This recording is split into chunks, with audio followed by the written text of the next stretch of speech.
Hello everyone. It's Christian here.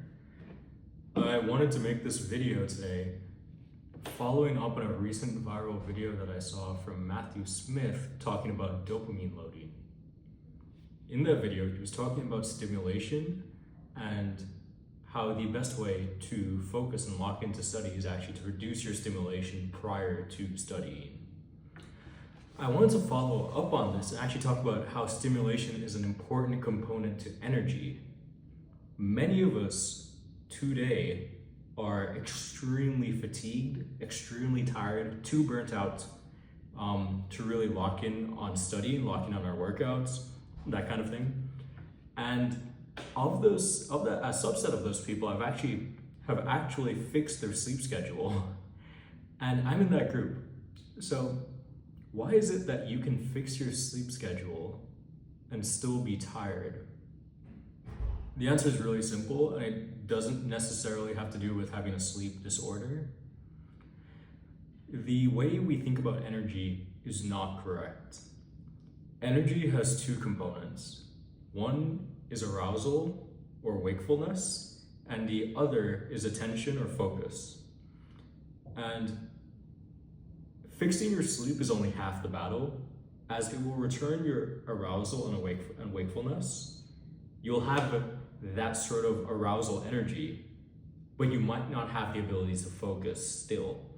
A good example of this, and relating to dopamine loading, is that if you're fairly stimulated, even if you have energy, you might have a hard time following this video on 1x speed. You might need to put on 2x speed so that you're sufficiently stimulated by what I'm saying to be able to continue listening. And really, you want to have both of these in order to say that you can sit down and do a hard task and truly be energetic about it. I want to talk about really what are the 3 best ways I found in my life to incorporate more attention, more focus, more of the missing piece of the energy for those of us who've already fixed things like working out, sleep, diet, cardio, whatever. Yeah. I'd say skip around to the section that seems most relevant to you, but the 3 things are going to be stimulation or dopamine loading, as Matthew Smith calls it, caffeine and energy drinks, so supplements, and meditation.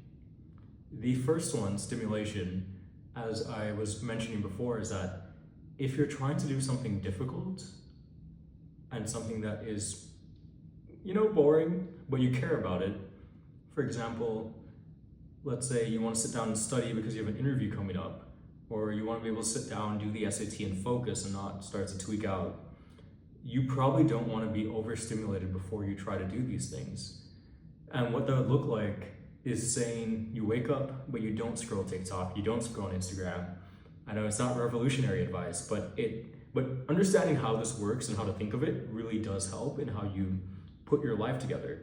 For example, for a long time I had brain fog when I worked out first thing in the day.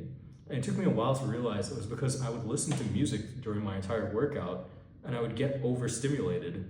So trying to sit down and study after that was way too hard.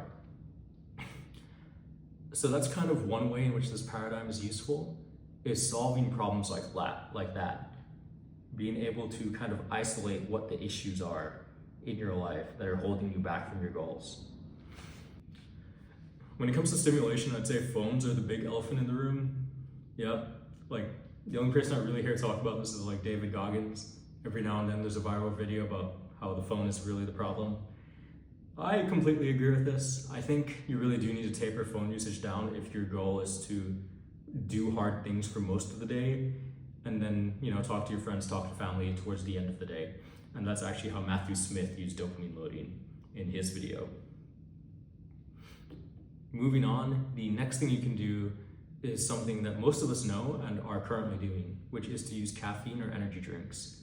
I have admittedly tried quite a few of energy drinks.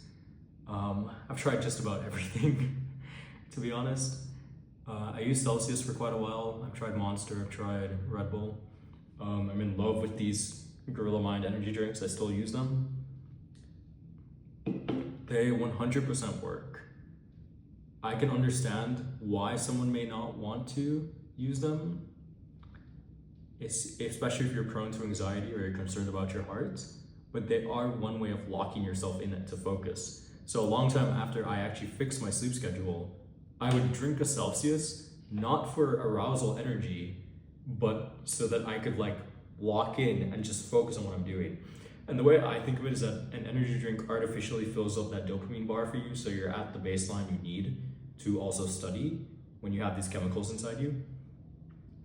And I don't think it's the end of the world. I think you just have to be smart with how you're using them, not too close to bed. Don't take them every day. Do it when it makes sense, pretty much. The next thing is the one that I think most people can benefit from. It's been beaten to death, but I don't think people do it enough that it warrants me not talking about it. And that would be meditation. A simple 10-minute mindfulness meditation practice could potentially change your life. I do mindfulness meditation. That's often what the studies are done on. The studies that tell you about all these benefits of meditation. It's pretty much what I'd recommend. It's the one where you kind of focus on returning to the breath, and the benefits are actually from catching yourself, getting distracted, and coming back. That's where you get the benefits from. The other things you could do is try the Wim Hof method, which is more active if meditation's a little bit too slow for you and you want something a little more energetic. The other thing is that you could set a 10-minute timer and just sit down on your bed and do nothing. So zero stimulation, get a reset. I do all three of these depending on how I'm feeling when I need it. And I think they're pretty useful. They're also pretty useful for learning. Being able to do a little reset after you've packed a lot of information into your brain can set you up to get started again, and do another session after. Now, to recap, I mentioned stimulation, energy drinks, and meditation. But in my personal opinion, I think you can use all three of these, especially depending on how demanding your life and day can be. If you have a big workout, but you also need to study, maybe an energy drink would be useful that day. Maybe you have an interview and you decide, okay, I'm gonna not scroll TikTok because I want to maximize my chance of passing this interview, some big wig job. It's gonna pay you a lot. And I'll take an energy drink because I feel smarter on them. But guess what? I get anxious. So I meditate after the energy drink to reduce the anxiety. That's sort of one way in which you could combine all three of these. But in general, I would try to taper off the caffeine when you don't need it. And I'll do a video talking about how to do that. There's more convenient ways to taper off caffeine than just trying to dead stop. And I'll get into that in a different video. But yeah, I personally am trying to get off the caffeine and the energy drinks, but when it makes sense to use them, I do use them. And I would recommend that. I hope this video is useful to you. I certainly think it's something that people are worried about in their daily lives, but haven't taken the time to formalize why they still feel tired while fixing their sleep schedule. They've just fixed it and just resigned themselves to using caffeine and not trying to figure out what's going on with their attention. And maybe they haven't brought it back to all the scrolling and whatnot. So I thought it was a good idea to make a video on this.